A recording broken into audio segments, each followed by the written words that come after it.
and welcome to this episode of Beyond the Photo. In this video we're looking at Ballysaggartmore Towers in West Waterford.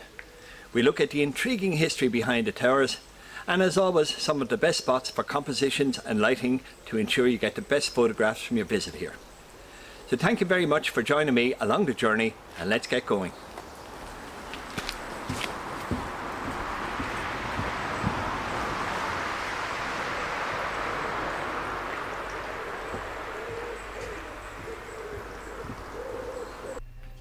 Let's rewind a little and see how I got here.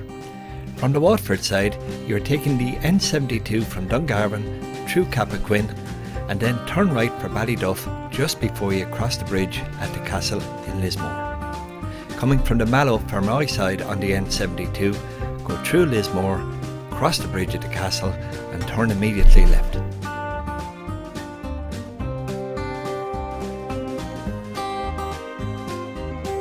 So here I am, travelling in from the Waterford side, with the top garage I spoke about in my last video on Lismore Castle coming up on the right. Take the right turn for Ballyduff just before you cross the bridge and continue on that road for about 5k.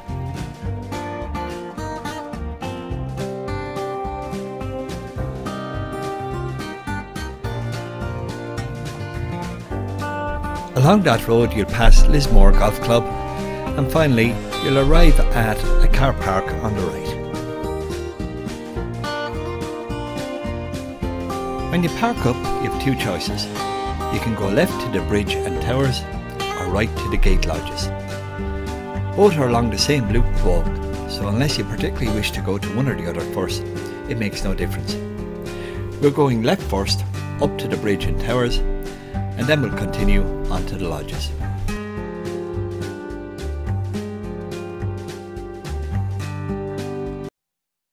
Ballysaggartmore Towers are two ornate entrance lodges to what used to be an estate inherited by Arthur Kiley Usher, consisting of approximately 8,000 acres a few kilometres outside Lismore, County Waterford, on the road to Ballyduff. Kiley Usher left Ireland to fight in the Napoleonic Wars, and when he returned he built a relatively modest house on the estate. At some stage in the 1830s, local lore has it that he was no longer happy with his existing house and wanted to build something grander and, in his head, something more suitable to his position. His brother lived in the fabulous Strancally Castle, some kilometres further down the Blackwater River towards Youghal, and he wished to emulate this. Apparently this ambition was driven by his wife Elizabeth, who was very envious of her brother-in-law's residence and was determined to build something equally as grand. Work started in the late 1830s with the plan to build two grand entrances and a road into the estate, and when they were completed, work was to begin on a grand mansion. Once the lodges and towers were completed, the Kiley Ushers turned themselves towards clearing and improving the estate. This so-called improving of the estate meant throwing the native Irish tenants out of their homes and demolishing them, replacing their dwellings and modest rented land with grazing for animals, from which Kiley Usher believed he could make more money. This eviction of tenants coincided with the famine in Ireland, and like much of the country, Waterford lost over 50% of its population between the years 1841 to 51. Kiley Usher was a cruel and tyrannic landlord. Although the last few remaining tenants on his lands were starving and had no means possible to pay his rents, he refused to either suspend or reduce the payments. In fact, to the contrary, he used the non-payment of rents to further evict the tenants and flatten their homes. He continued with his grandiose plans despite the population starving in the fields. He was hated so much that a group of tenants tried to assassinate him, but they failed and were sentenced to Van Diemen's Land, which is present-day Tasmania, in 1849. The tide was turning against Kiley Usher. He ran out of money following completion of the lodges and towers and but could not complete his dream of the grand mansion on the estate. The famine began to alleviate, but because he had thrown all the tenants off the estate, he now had no income and things spiralled downwards. The estate was eventually sold to William Morton Woodroof in 1861, and the tyrannic Arthur Kiley Usher died the next year. In the early 1900s, the house and estate were bought by Claude Anson, an American rancher who married an Irish lady named Clodagh de la Poire Beresford. But the house burned to the ground during an arson attack in the Civil War in 1922. Today the lodges and towers are part of a public walk and certainly worth a visit to see the grandeur and design that went into these entrance gates and lodges that ended up leading to nowhere and caused heartbreak and misery for the native Irish tenant. So here we are, walking up the pathway to the towers and bridge. The pathway is easily walkable and suitable for almost all levels of ability and fitness. This video is taken near the end of June, and you can see that the foliage is lush and green, and the walk through the woods is an absolute pleasure.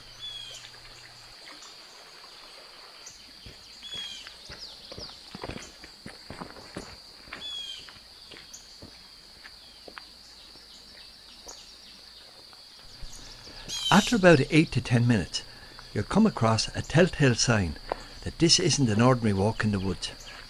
The pathway leads to what at first glance looks like a passageway belonging to one of those documentaries about lost cities in the jungle. The passage is about 20 metres long, and on exit you'll find yourself under a canopy of trees and bushes for another 20 to 30 metres until you reach the clearing.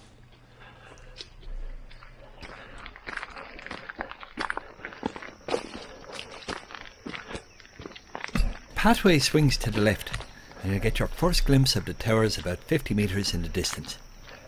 As you get closer, the full picture of the bridge with the towers on both sides of the small river comes into view.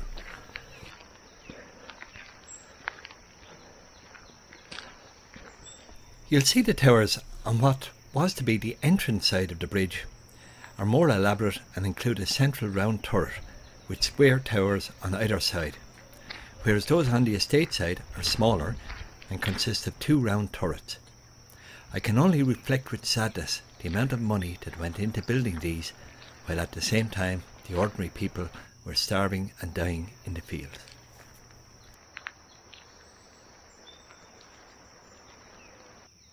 You can walk into the turrets on both sides and see the remains of the fireplaces and lodging for what I guess was going to be used by the gatekeepers to the mansion that never was.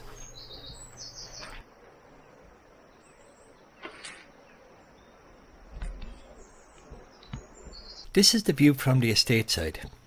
So not to confuse you, I've walked across the bridge, through both sets of towers, turned around, and now I'm approaching from what was to be the inside of the estate, back towards the bridge.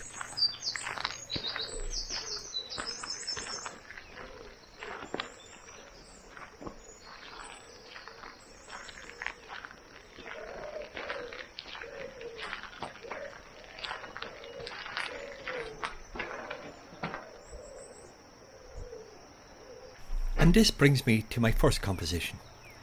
I'm shooting the entrance towers using the bridge and its walls as lead-in lines and the woods in the background. As often throughout this whole summer, the day was damp, drizzly, overcast, with some mist lying around the place.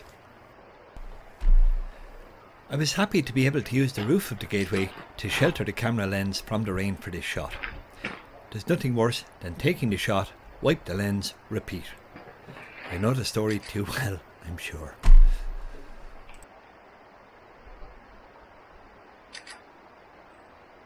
Shot I took from that spot. The first is the original colour composition. Looking at it again, it would be great to have a person in a red jacket sitting on that seat beyond the entrance. Given the conditions of mist and rain, I thought that a black and white conversion with a little sepia might work well. But of course, it's purely subjective. Let me know your preference in the comment below.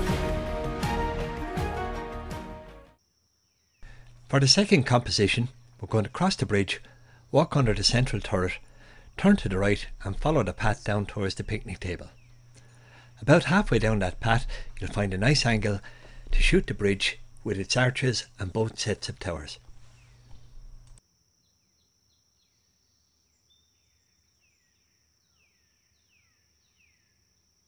Try a few different angles from here. Maybe start shooting from about 45-degree angle and then move forward and backwards a few steps from and towards the bridge, just to see how your composition changes until you find something that suits you. You'll need a wide angle lens here as you're quite close to the towers and it's difficult to get everything into the frame. If you go too wide, however, you'll end up with distortion and the towers will look bent or leaning in or out, etc. So I suggest placing your camera in portrait or vertical orientation and shooting a panorama of 4 to 5 images, which you can stitch together later in Lightroom or some other photo editing software. Leave about a 30% overlap between each shot. This makes it easier for the software to match up the photos and gives less problems later in editing.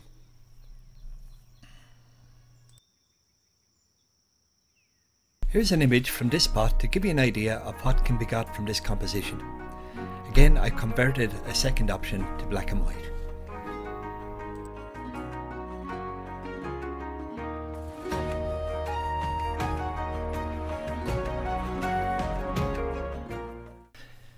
So I thought that was about it from this location, and I crossed the bridge to head towards the Grand Lodges. Just as I went through the gates, I noticed a gap between the left tower and the trees. So I went around the corner for a look. Looking over the wall, there's an opportunity for a shot looking along the bridge back to the main entrance. Here's the shot from there. Same image, first one in the traditional portrait mode and the second with a square crop.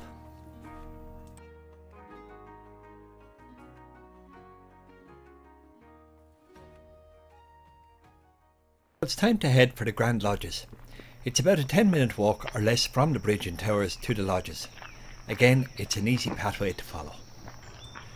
From this direction, you'll be approaching the Grand Lodges from the inside of the estate, if that makes sense. If you're here for the first time, once again you'll be struck by the grandeur and ornate detail that went into the entrance gates. Similar to the towers, there's accommodation for the gatekeeper and family.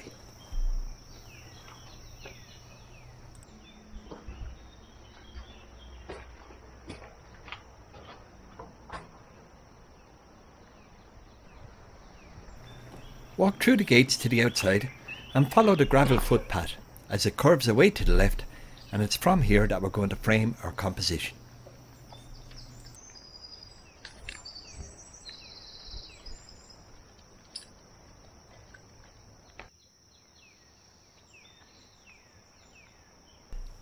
The idea from this spot is to use the gravel footpath as a leading line to draw the viewer into the image. You also have the option of using the overhanging trees to help frame the subject. I suggest you take your camera off the tripod and walk about here and there until you find a composition that you like.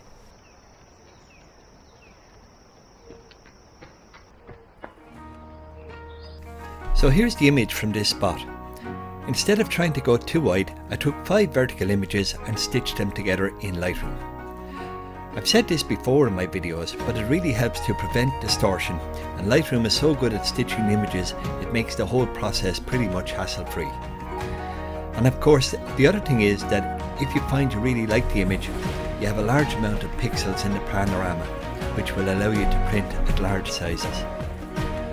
Again, I've converted the colour image to black and white. But this time I've also added a third option with a texture overlay. I sometimes find textures give castles and old structures that bit of gritty edge that can look well, but again it's purely subjective and each to their own.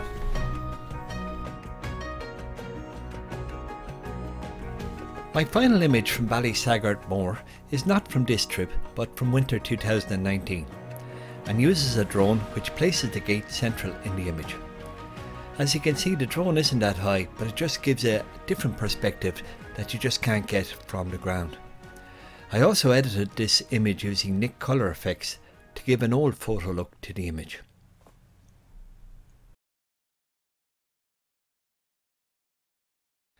And of course I forgot to take a wrap-up sequence while it's Ballysaggartmore, so I've got to do it now. So I'll recap on the images while I do it.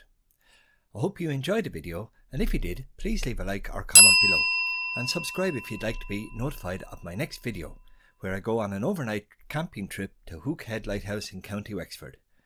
I aim to catch the sunset and the sunrise the next morning. I hope you'll join me for that, and until then, bye for now and stay safe.